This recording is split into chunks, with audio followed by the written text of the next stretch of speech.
Unfiltered opinions. Sometimes you have ideas and you're not quite sure why. As you secure the bag. Sometimes you meet people and realize there's probably a reason why you stayed in touch. Just listen. Sometimes all the pieces just come together by themselves. I'm Jimmy Moyaha. And I'm Simon Brown. Welcome to Insider Exchange. Morning and welcome to another episode of Insider Exchange. It's another Monday, which means we bring you more interesting insights, interesting information, and hopefully make your day a little bit better. No, still not giving them a shout out, but we have changed names and we have got an update on the great ice saga of 2025. It seems as though you can ask for less ice, which is exactly what I did. But on the show today, we're taking a look at some interesting developments in the world of markets. We're taking a look at some insights out of the US. We're going to look at all of the life decisions that Elon Musk has decided to make of late. We're also going to take a look at what is it? It is Liberation Day. We'll make up our own holiday as we go as well. So apparently that's something that we can do. And if we have time, we're going to take a look at some US data points and some South African data points that we might be keen on looking forward to. There is quite an interesting development from a South African perspective that we'll touch on, and that is the future of the VNA. But let's kick things off in an orderly fashion. As I said, this week I am Jim, thanks to a recommendation from our community. Shout out to Jerry who put that recommendation out for us. We tried it. We'll keep trying them. We'll see how they keep going. Simon is Simon, but if you read it too quickly, he might be someone else. You'll see that throughout the show. But let's get into it. Si, Elon, let's start there, I suppose, right? Deciding that he wants to make some major life decisions, move some debt around into some other companies, but at the same time, he's on a clock of sorts. Apparently, there is 130 days of office and... Yeah, so by the rules, and I forget exactly what the rule is, but remember Congress actually runs America. It doesn't appear. No, doesn't look that way, does it? But and you've got 130 days, and that obviously kicked in on an inauguration day, which was the 20th of Jan. So technically, he's got 130 days in terms of how long he has as in being in charge of DOGE before he has to step aside. Does the step aside rule apply? Why wouldn't it? Well, it doesn't seem to apply in South Africa. I just figured we'd go with it. I mean, abject of the fact that not much in terms of law seems to apply to the Trump administration. No. And further to that, and we were saying before we went on, for the in crowd, the laws are not a hindrance, but you use them, but you're not bound by them. And for the out crowd, you are bound by them, but don't have access to them. And then they're ignoring everything else. And when judges vote against them, they basically say we must impeach the judge. They going in direct defiance of judges and shipping people to El Salvador, etc. So the short answer is no, but technically yes. George Orwell said it best. We're all equal. Yeah, and then should he? The numbers he's talking. Also, he's just not getting there. So this is the limitation of a tenure of a special government employee. You only 130 days, and then within a 365-day period, and that's to try and stop the loophole. Is I want you as a something, and I can't get you confirmed or something. It's like, well, then let me just put you in as a special government employee. Well, the close of that loophole is sure, but 130 days in any 360-day period. In other words, in a given year, not necessarily a calendar year, but in a running year. So that's his challenge there. And he's just not funding the money he had hoped to. I mean, they're cutting it by 1 trillion and stuff. The numbers just, on Liberation Day on Wednesday, they're going to put 25% on tariffs, and Secretary of Treasury stands up and says they're going to make 50 billion revenue, except for a problem. The value of autos coming across the borders is 100 billion, 25% of that is 25 billion. So it's not 50 billion. And secondly, usually what happens when prices go up is demand goes down. So it's not even 25 billion. I mean, yeah. Speaking of Liberation Day and demand and how things are moving, last week, one of the biggest losing days again for the 2025 calendar year on US markets, wiping out more than $1 trillion in valuations. Clearly, this is going very much according to plan, which, interestingly enough, I thought might be the plan. This is something that you and I spoke about. I think it was last week. Last week, it was sometime in the morning. We spoke about this, and I said perhaps he's just an evil genius, and this was the plan all along, right? Move liquidity to where you want it to be, get in, and then move the price back up by saying, oh, we're rolling back on everything and everybody can go back to normal. I hear you on that. I mean, except the S&P is down, 10%? I mean, that's, there are easier ways to move the S&P down 10%. Yeah, about 10 off the highs. I mean, it's a lot. It's an ugly looking chart, but I mean, I don't know. Yes, the conspiracy theory can be they wanted to crash the market a bit, but they want that market down at, 3,600. Let's get really exciting and do a proper little collapse and really get things cheap again. It is helping with the overvaluations because it is the only Mag 7 that is outperforming the S&P this year. And to be clear, that means you're negative. You're still outperforming. Is Meta. The other 6, the not so Mag 6, are all doing worse than the S&P so far year to date. So lots happening there, clearly. And even amongst all of this, Elon has other problems he's decided to field. He's decided he wants to move around ownership of X into another company called XAI, which already had an ownership. Why? Because why? XAI has value. Okay. I mean, say what you will with Grok. I use Grok. It's perfectly fine. I don't. So what I like with it is when you're on the Twitters, and there's a tweet. So like I saw there's something about Elon 130 days, and I'm like, huh? So I say to Grok, give me some reference for this tweet. And it does. It goes and finds data and shows you links and stuff like that. Mm-hmm. So, yeah, he's got an AI, much as OpenAI and Perplexity and... Everyone has an AI. Let's make one. Well, let's ask an AI to make an AI for us. Yo, I'll do that. So, I mean, I was running Llama on my MacBook, but then it runs in a code I'm not very good with, so it crashed and I couldn't get it going again because my coding's kind of stuck in C++. Ask an AI to tell you where your coding went wrong. Yeah, no, 100%. So that's where the value sits. The value of an X is, I mean, we've said it before. I mean, X is a Nazi porn bar. So it's nowhere near the $44 billion he paid for it. Not even within 100. I think the valuation on the transfer is around 33 billion. Well, that's a valuation. Yeah, but that's the 45 billion. So he upped the value from 44 to 45, dropped off 12 billion of debt, said 33 billion. I mean, so understand he's the main man what counted both of these companies. He could consult shareholders and boards, or he could just send them a WhatsApp, a signal. Because that's what he's going to do, consult. So he's basically in an all-share deal swapped Twitter into XAI where the value lies, given Twitter shareholders some XAI shares or scrip, and he's probably valued XAI, and I couldn't find out what he valued that part at a couple of $100 billion, so there's not too much dilution happening in that regard. But it does mean that if you were a Twitter shareholder who helped him go private at 44 billion, you're technically not underwater because now you've actually got XAI. And I've said it before in this show, I think that the value in AI, which there undoubtedly is not going to be in the AI companies. It's going to be when you and I launch our own little AI and we don't have to be here. We can be in bed and they can just sort of do a podcast for us. So, that's the real value of it. That's true. No, that's true. Community out there, please let us know what you think your uses for AI would be. We would potentially start a podcast and then just go sit on a beach. I know Sai loves sitting on beaches and eating good bunny chows, so that could be a use case for us. But until then, you're stuck with us. We're here.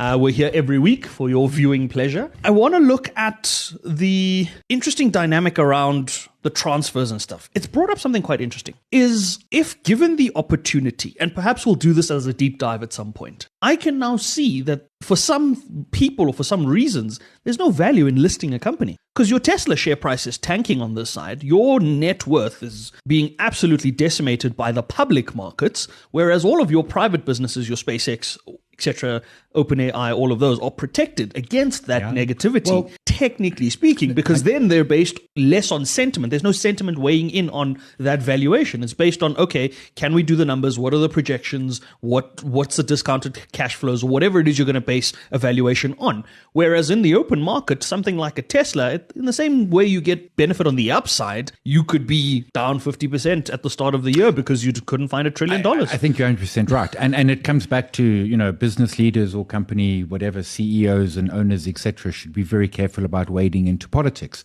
We saw Ross Perot do it, 30 years ago, but he had unlisted. Tesla's slightly different because SpaceX, it's more difficult to go and protest a rocket in space. A Tesla, you can process easier. But I like your logic. I think there are some folks, and I think it's been a trend. We have, everyone talks about how the JSE's lost half or whatever of their listings in the last couple of decades, and that is true. But that's a global phenomenon, and that phenomenon's been driven by, I think, two things. Very low interest rates, which are gone, but nonetheless they were here, and the rise of private equity and venture capital. What I mean by that, in the old days, to really get your money out of a business, at some point you needed to list it. That was your route to making money. At some point the VCs are like, we're not giving you any more, and now you've got to go to market and we want our return. It's an exit, yeah. Yeah, it was your exit. These days you've got more exit. Private equity can take you. The VCs will run you much longer. A bigger company can take you. A bigger company, a sovereign wealth fund might come along and swoop you up. So there's a lot in that. You've now got many more options. I do think that what we're seeing with Tesla will make some CEOs wonder. And yes, Elon is to the extreme of the process, but it is going to maybe make some CEOs think, why do we go to capital markets? To raise money. That's the short answer. And if you can raise money somewhere else, and then it's a nice way to do staff incentives and that sort of thing. But it's the capital raising. If you can raise elsewhere. Yeah. Why? I mean, look at ARK. They've taken the decision to delist as a result of the fact that that discount isn't narrowing, right? Yeah. And I wouldn't be surprised if someone like Remgro did it too. I spoke to the Remgro executives around that, but obviously that's a story for another day. I just want to take a quick pause here before we wrap up Market Matters to say to one member of our community, how dare you doubt us, Mox? We're giving you a shout out for the sole reason that you doubt that we are live. We love you. We really do. But of course we're live. We won't promise you live things and then not show up when you need us most. That's not the kind of people we are. Probably why we're not government employees. Another very interesting thought from James. Jimbo says, maybe one day we can have AI as a third or fourth guest on the show, on the podcast. Yeah. And I think that could be worth trying. So there's a podcast I was listening to, and I forget what it was called. I'll find it in a second. What they do is they do exactly that. So they use, it requires a lot of editing at this point because there's no sort of simple, smooth way of doing it. The AI responses aren't quick enough, etc. But what they do is they would use, for example, Perplexity or whoever.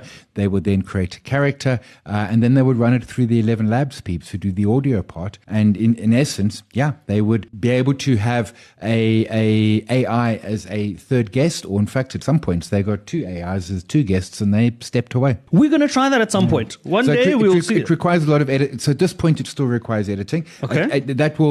Eventually that will fall away, right? Because AI for Humans is the podcast. AI for Humans. Okay. And AI will it's the latency issue. So you edit out the latency and then you're good to go. Oh, there we go. We'll keep looking into the use cases for AI. Again, let us know what your use cases are or what you would use it for.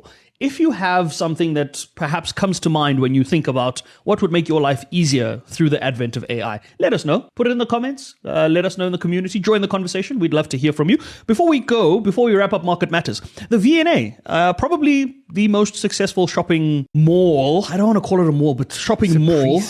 Precinct. There we go. Shopping precinct on the African continent. Certainly one of the best in the world. One of Growth Point's best assets, if not their best asset. Definitely their best asset. Making some changes. They are going to be introducing a new luxury section, as if it wasn't enough. Well, hang on. Like what? like Dolce & Gabbana, LVMH's Louis Vuitton, Kering's Gucci. They're all going to now anchor the new retail development that the VNA is working on. Remember, they're expanding the VNA along that coastline. Yeah. So now it looks as though we're going to get, I can't even call it a diamond walk, really, but I know that they've had a Gucci store in the VNA waterfront already. Yes. So I want to know. There's a whole bunch down at the end. Yes, right at the end, just before the Table Bay, right? But I suppose now with the Table Bay renovations happening, they might want to move things around and look at putting it in a different place. I don't really know. But that's what's happening from a VNA perspective. Certainly a very clear sign that, hey, if you've got money, you've got money, eh? If you've got money. No, absolutely. And it works. So, we see it in Sandton, the Diamond Mart here, where peeps come and they will come in from different parts, particularly of the rest of the continent, to shop at the Diamond Mart. You see in outside Cartier and stuff in Paris, a lot of Asian folks who basically fly in, because in China you've got giant queues and you've got them there as well. But folks will fly in from Asia into Paris to buy their fancy stuff. Why not do the same in Cape Town? Talk about a different tax bracket, eh? Yeah, I mean, talk about a different fundamentally, tax yes, bracket. yes, different tax bracket. Those in our community that are in that said tax bracket, let us know if you are looking forward to this. Let us know if it's a place you want to go to, if you would enjoy a new, I don't know, Diamond Walk-ish setup in Cape Town. I mean, clearly. So I enjoy it. They're fun to do, but like keep your hands in your pocket and walk in the middle, hey? Because like you make a mistake there and you are dead. Just saying. But it could be an interesting thing as well, because I think even with what you're seeing in Sandton, as you said, people fly to different places to access different things, right? Luxury isn't done the way it's done in Europe, in Africa yet, right? And I say that because you look at the size of things. Take Harrods in London, for example. That is... Yeah. I've walked through Harrods, and you are very right. So I kept my hands in my pockets and stayed as far away from things that could be breakable as humanly possible. But it's not to say that luxury is not growing in Africa. It's not to say that appetite isn't growing. It's certainly growing here. And perhaps that's what someone like the VNA might be looking at. Perhaps that's what they're seeing, is to say, we're seeing increasing number of tourists coming to South Africa, and particularly Cape Town. And that attractive destination in Cape Town certainly is not Canal Walk if compared to the VNA.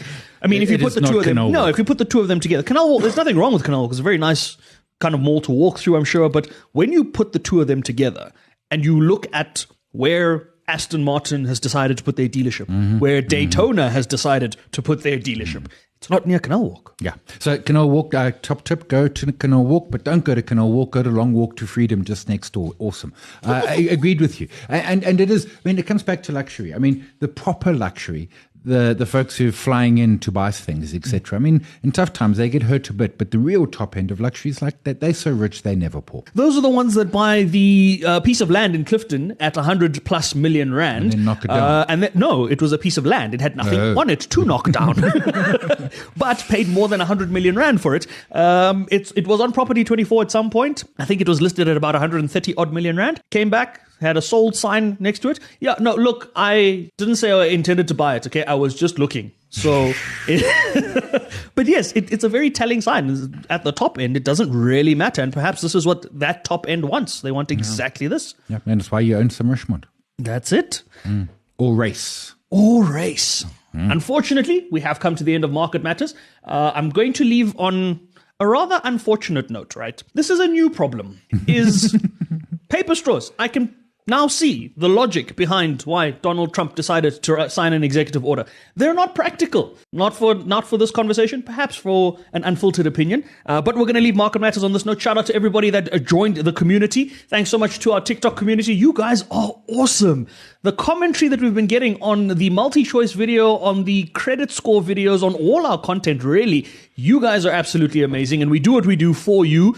Shout out to our YouTube community for joining on the live stream. Thanks for sharing the journey with us. Thanks for joining the conversation. Remember, if you've got questions, pop them through. If you've got comments, pop them through. We'll see if we can get to them. Until next time, that's been Market Matters. We're going to get into the deep dive now, and we're going to be diving into consolidation, debt consolidation, and potentially how to pay down your debt quicker. So tune in for that. That's going to be released later in the week. But for now, this is Market Matters, and we're going to leave it on that note. And in our deep dive this week, we are taking a look at paying down your debts and potentially using methods like debt consolidation. Does it really work? Does it make sense? Which might be options that you could potentially explore if debt consolidation is not an option? Obviously, this is not financial advice. As we have said, we have a disclaimer at the start of our show. We have a disclaimer at the start of our videos. And we will add a disclaimer to our audio as well in case people want to go that route. This is not financial advice. These are the opinions of two gentlemen who have way too much time on a Monday morning and want to share those opinions with you. The issue of debt is a painful one for everyone, ourselves included. I mean, whether you're in a debt situation, whether you've gotten out of a debt situation, there's a story, there's an ongoing story, there's a previous story, there's always an experience where it comes to this. And I've seen that a lot of the comments or the searches or the insights that people are looking for at the moment is how to clear it. So we've come out of a pandemic. We've come out of probably the worst 5 years that people have experienced in the last 50 years in terms of volatility, uncertainty, banks changing policies, everything you can imagine that could have taken place has taken place, short of a recession, which is not far off at this point, right? Mm-hmm. And in all of that, people have made different decisions. People have decided to relook at their lives, reevaluate what's important, how to prioritize, and all of that. And paying down debt seems to come up over and over and over as something that people would like to kind of get done and get it done right. Mm. Now, I don't think there is a right way to do it. I think there is a way that lines up with your circumstances that could be beneficial to you, but I don't think there is one silver bullet that then says, hey, this is it. I think you're right. I absolutely. I think it depends on levels of debt, depending also what the debt is, depending on are you struggling to pay or are you not paying. Those are two different processes. How much it is, et cetera, those sort of things. So I mean, ultimately, we often talk in fairly broad sort of strokes around things. I mean, as we did, what was it, just last week around credit scores and the like. It is unique to everyone. And I think debt even more so. And of course, the thing with debt, a credit scores emotionally, but debt is a different story. Debt is it can become emotional. It can be, it can really stress you. Absolutely. Probably one of the most stressful things that you go through as an adult. I think back to anything you can really think of. Nothing compares to debt in terms of stress levels. Yeah. Nothing compares. Yeah. So it's not even right up there. It is up there. It is the one thing, right? And if you can somehow manage to get out of it, and the challenge there then becomes not slipping back into it and all of those sorts of things, right? So it's one of those traps that is very difficult to get out of. And when you see the difference that it makes out of it, it's a completely different story, because you start to think about things like the compounding effect, right? So I look at it from the perspective of something like black tax, which has always been a sensitive topic for those that are experiencing it, for those that go through it. But effectively, if you are starting off your life journey in debt because you don't have the savings, because you weren't passed down the car that someone else may have been passed down, because you didn't have a one-bedroom apartment as a start off your life, you already start off 100 steps back before. Because those and you're are not not even things, talking around education. That's it. It's not even talking about school fees, varsity fees, and all of that, because those are not things that you have the luxury of saying these are luxuries. A roof over your head for some people is not a luxury. A vehicle to get to work for some people is not a luxury, because you might work far away from your workplace and it might not be practical to take public transport. So say, for example, you work in a call center and you work nights. You can't be relying on taxis at 1:00 in the morning when your shift ends. So sometimes these things are necessities, and the banks don't look at you and say, oh, you're a first timer. This is a new thing for you. Let's take it easy on you. No, they're after their profit no matter what. Yeah, no, 100%. And it is, I agree with you. There are, I was going to say in South Africa, and probably we are unique in some ways, but there are different, people are in different parts of their process, and some people are absolutely 100 steps behind. And typically they are poorer, often more rural, and that just perpetuates the challenges. I mean, it just doesn't go away. You start 100 steps behind, it means your kids start 1,000 steps behind.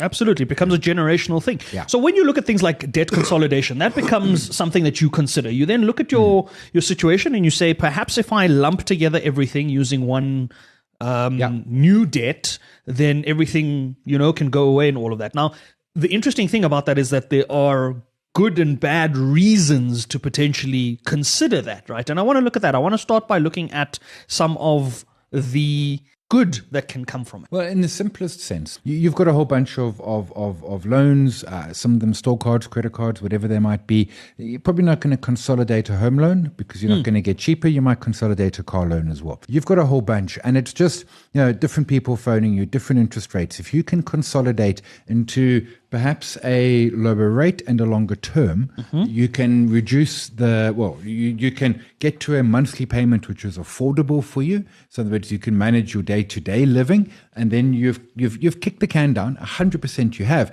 but sometimes that's what we need to do in life to make it really work, and it does. The point is, you take all those different loans, you borrow a pile of money, you pay them off. You don't get more money. You just get the money you owe. You owe 10 grand, you borrow 10 grand. You pay off all those different loans. You still owe 10 grand, but now it's to one supplier. You can potentially get a better rate, and you could potentially also get a longer term, which means that let's say you were having to pay $800 a month and you were struggling. Now you can pay $600 a month. You're not struggling. Instead of being maybe a 2-year repayment, and the math don't add up because I'm making up numbers as I go along. Instead of being a 2-year repayment, maybe it's a 3-year repayment, and that just gives you that extra $200 a month, which might be the breathing space you need. Challenge is to not get back into debt, but that's the bad side of it. So I think, and as opposed to debt counseling, which is a different story. Debt counseling is not consolidation. Debt counseling is this will protect your credit record because you're not defaulting on debts, you're paying them. So you pay off all those little monies, so your credit record comes out of it looking a whole lot better. Your creditors, people you owe money to, are a whole lot more smiley at you, and you've maybe got a little bit of wiggle room in your month to month. But there are downsides, Sure. right? And for example, from a debt counseling perspective, you now have to declare that to a future creditor that you are under debt review, you are under debt counseling and all of that. And that then could negatively impact how that future creditor might look at your situation, right? Sure. Because then they might look at, so you become a higher risk from that perspective. On the side of debt consolidation as well, there are downsides to that as well. And chief among them is that new interest that you are saying. So yes, you are getting rid of other interests, but you're entering into effectively a new credit term that is starting at a 0 point. So now you are in for a new, fresh 5-year term. If you were, for example, 2.5 years into a credit debt repayment or whatever, and that new 5-year term could potentially set you back because unlike the other forms of credit, and there are good forms of credit, I think of something like a revolving loan and something like a credit card that we've spoken about in the past, something like the debt that's used for debt consolidation, typically, not always, typically is a personal loan. Yes. And typically a personal loan is kind of put at an interest rate of anywhere between 20 and 30%, up to 28 to 29%. So if, for example, your credit card was being financed at 19% by the bank, and suddenly you're being financed at 27% on the new debt, you're effectively paying more interest. You're paying more. And by kicking the duration out, you're paying more as well. So ultimately, it is going to cost you more money. And that's not insignificant or meaningless. This whole, absolutely. You're going to pay more money. The trick is, and the bank loves it, right? You got a credit card at 19 and you go to your bank and they consolidate into a 28. They're like, happy. They're just like, this is great. And the other problem is now your credit card's back. They don't take the credit card away from you. You need to cut it up or have the discipline or something. So what that debt consolidation does, aside from the potential rate, you will certainly end up paying more because of duration and potentially because of rates. And what it then does is it frees up your capacity to get debt. So you could, in 6 months or a year, have redone the whole thing, be back in a hole, but still have the consolidation. So it requires some really strong discipline from the individual. And also some of it is not... So the discipline part I hear, right? But some of it is also life circumstance. So I consolidate something and the intention is to be on good footing. We do this. And then 6 months down the line, I have an unexpected bill. Something happens. The geyser bursts. I don't have the money for it. I dip into the credit card and life happens, right? That's the thing. That's the unfortunate part about it is life happens. So how do you then look at different methods if something like debt consolidation isn't an option? How do you then look at what can I do to bring down the debt, to manage the payments?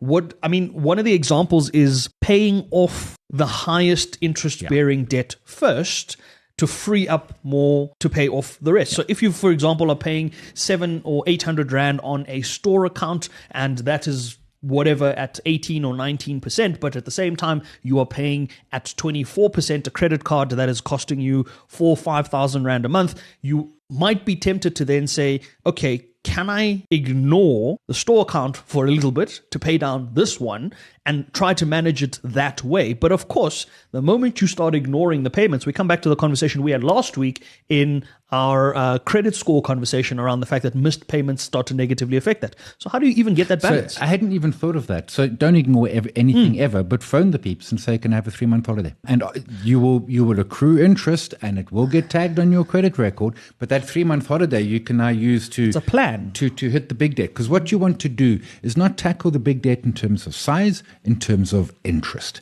So let's say you're paying, I don't know, let's pick a number. You're paying 1,000 Rand on your most expensive debt, whatever that might be. If you can find an extra $200 or $300 and pay that off quicker so that it goes away quicker, because that's the one costing you money. And maybe that $200 or $300 comes from a side hustle. Maybe it comes from friends, family, and fools. Or maybe it comes from going to Edgar's and say, guys, can I pause for a couple of months here? And oftentimes, when you owe people money, what they're terrified of is that you stop paying and stop talking. Always be talking. Engage with them. If you are phoning them and saying, hey, I'm having a problem, can I this, that, or the rest? They're just so glad that you phoned instead of them having to chase, that they are invariably going to be happy to do something. But the snowball effect is the idea that you find the big one, you put a little bit money extra every month so that it pays away quickly. And let's say you were paying 1,000 on the credit card every month, but you managed to find an extra 300. So now you're paying 1,300 on the credit card. And then, I don't know, it's gone in a period of time. In that period of time when it's gone, you've now got 1,300 Rand a month to put to your next worst and your next. So you carrying on to pay them, notwithstanding maybe you requested a holiday somewhere, but you take your most expensive in terms of interest and you nail that one, make it gone, and then you move to the next one and the next one. It's going to take time. I mean, that's the other thing. I know someone who got into 100K debt as a young 20-year-old, just students, credit cards. I mean, fortunately, when I was a kid, credit cards were like fancy things for people who banked at Nedbank. Ain't no one else.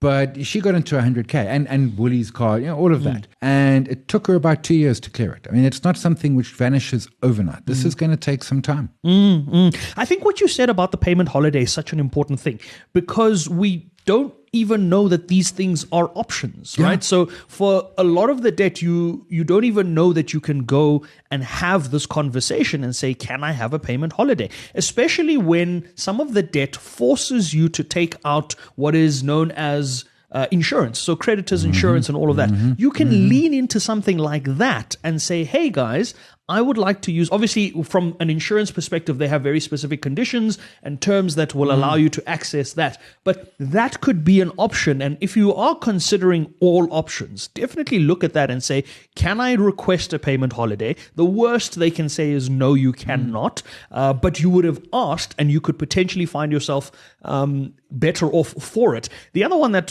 stood out that you mentioned, Si, was around increasing income. And I think it ties in with the conversation around paying off a little bit more or topping up the payments or whatever. So increasing your payments. So let's say, for example, you take a store account where your monthly repayment is 500 Rand. Understand that store account, that minimum amount due, is in the best interests of the store, not of you. So they give you the lowest possible amount that you need to pay because they've stretched that debt as far as possible. So if your store credit amount is 500 Rand that you need to pay off, and you happen to have the ability to pay off 750 or so, pay off the 750. Don't pay the 500. We are often tempted to just say, okay, I can just pay the minimums everywhere. And that's also, again, down to circumstance. So sometimes I can't afford to top up more. I can't afford to pay more. But when you can, that additional payment simply means that when they look at your profile, because the store guys, particularly the RCS kind of loans, they assess your interest on a monthly basis. On the monthly balance equivalent. So what that means is if you're paying 500 Rand now, they take their interest portion.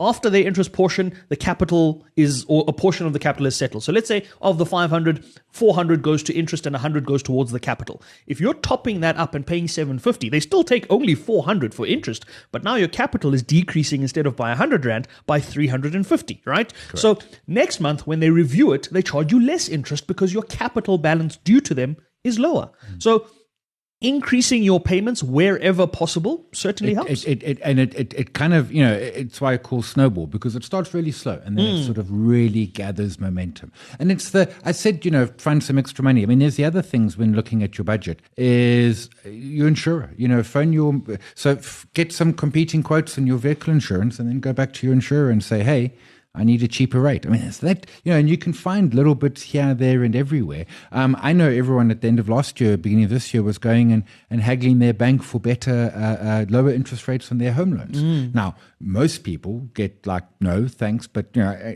try again. And I think you can request a review. Your bank will have a certain frequency. And some people were only getting a measly 0.1 lower, but it's 0.1 lower. To your point, it means that the interest component is less, or your monthly fees are a little less. Some people got a drop of 0.25% in their home loan, because when you took that home loan out, your circumstances are potentially different. One of the other things that I found was something that a good mentor once said to me was, if you have things like a bonus coming through and you have that big lump sum and you're looking at obviously tackling the biggest debt or whatever it is, right? Before you make that debt payment, make a simple phone call, send a simple email to the creditor and say, can I have a settlement amount? Your settlement amount, 9 times out of 10, is less than what you owe in terms of the overall debt. Yeah. So they give you a discounted rate on the settlement because it's early settlement. Yeah. It means they get to recover their money sooner, which means they also don't get to charge you interest for the full term. And it removes the risk. It reduces the risks from their perspective Yes. as the creditor. So now, if you are sitting there with a lump sum of cash and you know you're going to pay off your credit card, or you know you're going to pay off this personal loan, or you know you're going to pay off a car loan, for example, car loans in particular, phone and say, hey guys, can I have a settlement letter, or can I have a settlement amount? And as Sai said earlier, most of the time they would rather have you come with that as a offering than for them to have to come after you, which could also be hugely beneficial if you had anticipated that you were going to settle at a certain level and now suddenly you get to settle for less. Yeah, no, absolutely. And it's that. And it goes back to, you know, make the calls or the emails or something. Engage. Absolutely. Very interesting thoughts. We'd love to hear your thoughts, your reflections, your experiences. Please let us know what your journeys have been like. Obviously, as we said at the start of the segment, every journey is different. Every circumstance is different. This wasn't financial advice. This was just a couple of scenarios that you could potentially explore. Hopefully one of them helps. Hopefully one of them is a guide that you can use in other areas. And we'd certainly love to hear if you have had experiences that have benefited you, where you've used a particular technique or you've used something that has allowed you to clear your debt quicker. Please share that with us. Share that in the comments. Share that in our community. We love to engage on these sorts of matters because at the end of the day, we're all better for it. We're going to leave the deep dive on that note. We're going to get into investor insights. We're going to get into some interesting announcements from the FSCA, the Financial Sector Conduct Authority. They are looking at taking a stricter stance on what is called finfluencers, which we could potentially be. To wrap things up with Investor Insights, we are taking a look at some developments from the FSCA, the Financial Sector Conduct Authority. They have issued a new conduct standard. It is the first conduct standard of 2025 that they have issued, and it relates to institutions or financial institutions in particular that are providing financial education initiatives. Now, they've issued this conduct standard as part of a broader conversation that's been happening with the FSCA. They are unhappy with the way that financial advice and financial communications are being had, and certain conversations are as a result of what has been put out there in the past. So things like finfluencers are a very hot topic for the FSCA at the moment. That is people that come onto social platforms, give financial advice or tell you that these are the financial things that you should be looking out for, and people kind of take that advice on board. Now, again, there's a reason we have a disclaimer, and that is because even though we might look like finfluencers, we work in the financial services space, we are not providing financial advice. We're sharing our opinions. The show tells you that we share unfiltered opinions, and that's exactly what they are. Opinions. Take them as opinions. If you want financial advice, we'd be happy to put you in touch with some really good financial advisors that are not us. But this is a serious thing, right? So from the perspective of protecting consumers, right? I've been a very big and very vocal advocate around this, particularly in the trading space, because I come from that trading world, and it was a very clear thing that the FSCA had been concerned about, is that there isn't enough financial education out there, and the financial education that is being provided might not be of the highest standard or of the quality that it should be. And I've been very vocal about this. I do these conversations with the FSCA quite regularly on the radio shows, that we discuss the things that you need to know to protect yourself as a consumer. And this conduct standard and the way that the FSCA is looking at the financial services world, it's a very important thing at this time, because as we spoke about in the deep dive, everybody's trying to look for a way to take the pressure off from a debt perspective. And one of those ways is dabbling into the world of trading, is dabbling into the world of investments and that sort of thing. And that's a very different world if you don't have the requisite experience and you don't have the requisite knowledge. Yeah, I mean, you remember, and these days, weirdly, it's been overtaken by betting websites. Yes. But there was the Telegram channels and the Facebook groups, and 201, they were nearly all scams. Some didn't start as scams. I mean, 20 plus years ago, I knew someone who started legitimately, although he wasn't fully registered. And then it turned into a scam because of circumstances. He had a bad month, he couldn't admit it, so he fudged numbers and ended up in jail, which is the right place for those people, to be clear. Not many of them get to jail, but he did. And there is, I was chatting with someone last week, and we were talking around sort of this and why aren't more people putting their $100 a month into easy equities or something? And I'm like, because we are a country of poverty. People aren't worrying about retirement. They're worried about the weekend. Now, yes. Yeah. And not the weekend that they want to go and drink it away. They're worried about food for the paying weekend. bills, absolutely. Transport to this and that, and trying to get a job. Getting to work. Yeah. So public transport is not getting cheaper. Inflation is going up. Petrol prices are going up. It is not the cost of living in a country that has got the unemployment rate that we have, that has got the inflation and interest rate levels that we have. It's not a cheap thing, right? So we might look like, relative to other countries, we have a better quality and a better standard of living. And I believe that to a certain extent we do. But again, when you compare us to other countries, you also have to take into account the fact that our currency is 20 times weaker than a British pound, or 23 or 24 times weaker than a British pound. So we definitely have our own set of problems. Nobody's denying that.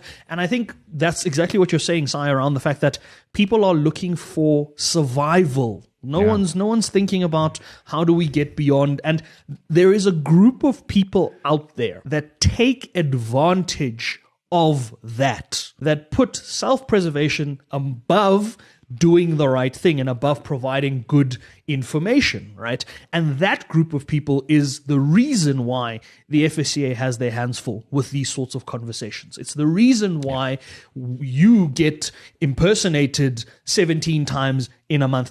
I'm not at Simon's level of celebrity yet where I'm impersonated as often, but you get the point, right? It's that because of the vulnerabilities that exist, there are always people out there that want to exploit those vulnerabilities. And it's our responsibility as individuals to look after ourselves, to take the precautions, to educate ourselves and all of that. But I think for me, it became a personal thing when I started working in the financial space more directly, and I started realizing the vulnerabilities, especially in the pandemic. I mean, the 2020 pandemic for me was quite a critical turning point, because as a young 20-something-year-old in the financial services world, I had to take a decision around the kind of person I wanted to be in the world of financial markets. And I say that because it was at a time where you could very easily, like you say, set up something on a Telegram channel. It becomes a scam. You figure out how to do it and you do those sorts of things, right? Side note, if you find anything on any social platform where I'm asking you for money or Simon's asking you for money, it's not us. I've never slid into someone's DMs, not once. That's it. Simon doesn't slide into DMs and neither do I. So that's what you need to be wary of. But for me, again, back to 2020, that was a critical moment for me to decide what type of person do you want to be in that space and in that world. And I did something interesting at that time was we built an online educational academy. And you know about the academy, Si. You've seen the academy. And I'm looking to change the academy at this point because I'm looking to increase the amount of accredited material that is out there. And it comes back to this thing from the FSCA around providing financial education initiatives. It's so important that you find the right kind of information. Yeah. Now, I'm not saying that we are the perfect source of information, but we do our little bit in our little corner. You and I have these conversations in our little corner, and hopefully from these conversations, people can get a little bit more comfort in dealing with some of the challenges that come with navigating this financial world. Yeah, 100%. The challenge is, I mean, the regulators are slow to act on the scammers. And I also think that by moving to betting, which is an unregulated market. And I've seen the adverts on the Twitters where, Super Sisu put down R5 and made 300,000. If a brokerage firm did that, they would be shut down in a minute. But the gambling site's like, yeah. And I think that comes to another dive we're going to have at some point around either the world of gambling or the world of advertising, because there's a responsibility that sits with the Advertising Association that says promoting these sorts of things. And obviously they can easily say, oh, but these companies are regulated by the National Gambling Board and therefore we've done nothing wrong. But perhaps there should be that conversation. And you've said this before, Si. You've said that you have a particular dislike and disdain for gambling companies because they do not protect their customers, because they do not promote I don't want to say ethical practices, but they don't promote responsible practices. And when you make money, they kick you off the platform. I mean, I know a chap who had he used to make money betting on T20 games, and he was doing really well, and he got canned. He got told, close your account, take your money, please leave. And they are, what they're doing is they're giving you that promise of not even maybe, look, turning 10 rand into 300,000 is vast riches. You're not Johan Rupert, but, it's a life changer, yeah. Yeah. For most people, for pretty much everyone, it's going to be a life changer, except Johan and Patrice and Dangote and others. Yeah, tax brackets. Folks who don't have tax brackets because they're rarefied air. But how many people actually win it? And there's small things. Like if you go to IG right now and you log onto their page, they will tell you that 72% of clients are short, and up there, 70% of retail accounts lose money when trading CFDs with this provider. That is a legal requirement. When I go to Betway, it's Betway now, they're not going to be telling me that. They're not going to have anything in that regard. They have their Twitter has no disclaimer whatsoever, and they're going to argue there's not enough space. And then some account has been removed because it breached community standards, which is awkward. Yeah, okay, this is weird. You won't remember the market in the 90s. I remember meeting with a bunch of guys in Durban. They were young kids. They were students at UKZN, and their fathers were working for audit firms and auditing JSE listed companies. And their fathers would, I suppose, whisper in their ear, and they would go and buy the stocks. And this was their investment club, and they invited me to their investment club the one evening, and I come all prepared, and they're like, yeah, my dad said those results are going to be good. They buy that. And I'm like, in all my hard work, they're like, well, what did your dad say? I'm like, my dad's dead. It's like, then go away. And it was, and we've come a long way to fix it. But to be clear, it's still not fixed. There are still all the challenges and messes, et cetera, et cetera. I mean, it is. Absolutely. Yeah. And that's part of the danger, right? I suppose that's part of what industry needs to tackle.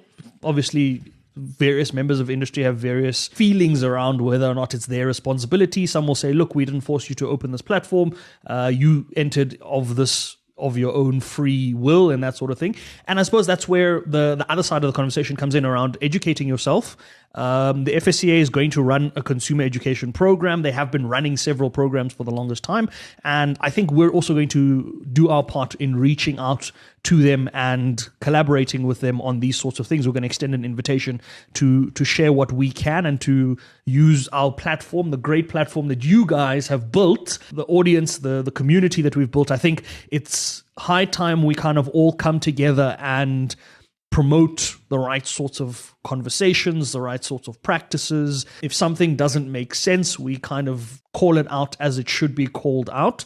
And that's also been part of the problem for many years is we haven't called things out because at some point someone makes some money, or at some point someone says, you keep quiet, don't rat on me, so to speak. And I think that's part of the damage that's being done, right? At the end of it is people fall victim to these things because nobody's speaking out against them, and so they look legitimate. And you can make things look very legitimate. Sure. That's very easy to do, If you know what it is you're looking for, what it is you're doing, you can make things look very, very fancy. But I suppose this is where conversations with people like the FSCA, with yourself, with myself, these conversations then need to take that step further to protect those out there that could potentially fall victims to these things. Absolutely. And there is, and it's not unique to us, the rags to riches. Right? And who doesn't want to be, whatever your rags are, you wish they were better and that you were riches. Absolutely. I mean, even Patrice is out there saying, oh man, my yacht is too small. Yeah, it's got a little scratch in it. Need new yacht, need second yacht, need whatever the case may be. Weirdly, yeah. But there is a preying on that, on the people. Now, some of it is not even so much the preying of it. Some of it's just offering products which are simply not suitable. CFDs aren't suitable for most people. They're highly emotional. They can lose you lots of money and potentially more than you start with. Some of them are just out and out fraud. And we're that they are. We're calling the CFD providers fraud, but there's that person who interjects themselves in the middle who is.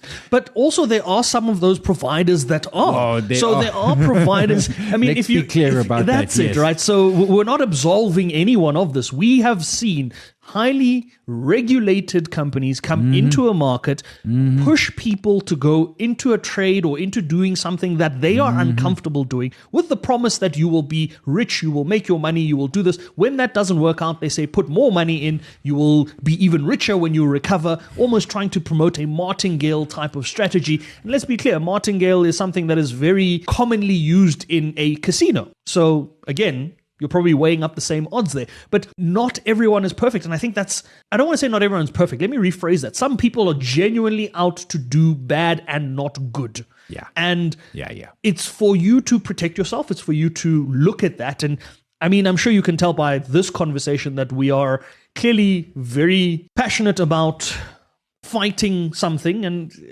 at some point you also feel that you don't have the strength to fight it because it's just the two of us, right? It's just the two of us. But thankfully, the two of us now have more than 25,000 of you as part of our community. And perhaps that's it. Perhaps that's what our community is here for. And an important point is understand how we help people around money. And it's the horse to water story. You can lead the horse to water. If you don't approach someone and say, I know, and you wait for them to come to you. Make yourself known as the person who knows a little bit about the market, and make yourself known that you're happy to chat, so that when someone in your broader community, whether it be work, home, places of worship, whatever it might be, when someone in your broader community is thinking about it, or has heard something, or has seen an advert, or has been approached, someone slid into their DM or whatever, they know to go and say, to have a word with you. Don't go to everyone and say, careful of the scams. Wait for people to approach you and then engage them. The problem is quite simple.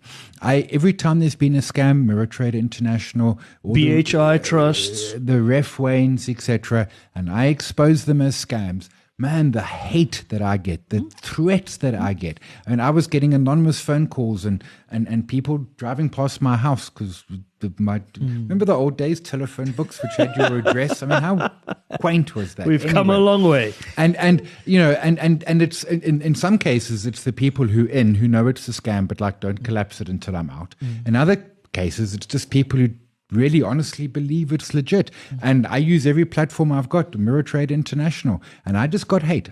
To a person, I got hate. But it's what you're saying, so you can take a horse to water and can't make it drink, but there are always people that are going to be out there doing things for malicious reasons.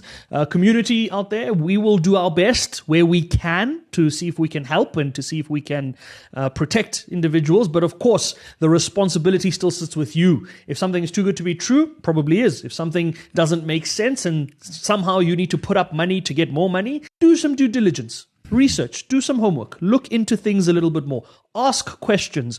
Never be afraid to ask as many questions as you want to. It is your money at the end of the day. Someone can't be forcing you to give your money until you are absolutely comfortable to do it. We are unfortunately out of time, which means we're not going to be able to get to our wall. We are going to do something quite interesting. Sai and I are going to do something very special for our community. We've got a major announcement to make around that. We might make it in the week. We might make it on next week's episode. We will keep you updated around that. It's something very special to kind of take our community through quite an interesting journey that we think might be beneficial to everybody, and we'd love to get your feedback around that. We'll keep the wall going. We'll keep adding to it and moving it around if we can. Final parting thoughts from our side to our Muslim community, which we now have seen extends to other countries outside of South Africa and the Middle East. We wish you all a pleasant Eid Mubarak. I think the next big holiday that we have coming up is Easter for our Christian communities as well. If there's something in between that we missed, I'd love to know, because I don't know if there is. I saw an interesting thing, just as a side note. Someone was saying that we're getting dangerously close to those two times kind of overlapping because of how Ramadan moves up 10 days every year, and how Easter kind of sits floats. in the same space. Sometimes Easter's March, sometimes it's almost May. Yeah. This year it is the 18th through to the 21st of April. Here's our unfiltered opinion of the week. On that very note, a work week that is 3 days long, or that is 4 days long. A 4-day work week, folks. The weekend officially should start on a Friday, and not Friday afternoon at 3 p.m. A Friday should be... So when I do my week right, my weekend starts at about 9, 10 on a Friday morning. Okay. And it's perfect, because then when it changes Saturday, fundamentally changes Saturday. So that's our unfiltered opinion of the week. We all deserve a 4-day work week. We'd love for you to let us know which 4 days you would prefer. Would you want a 4-day work week that has your weekend starting on a Friday, or that has your weekend ending on a Monday? Because, as Garfield said it best, everybody hates Mondays. Until next time, investing isn't hard. Just try it.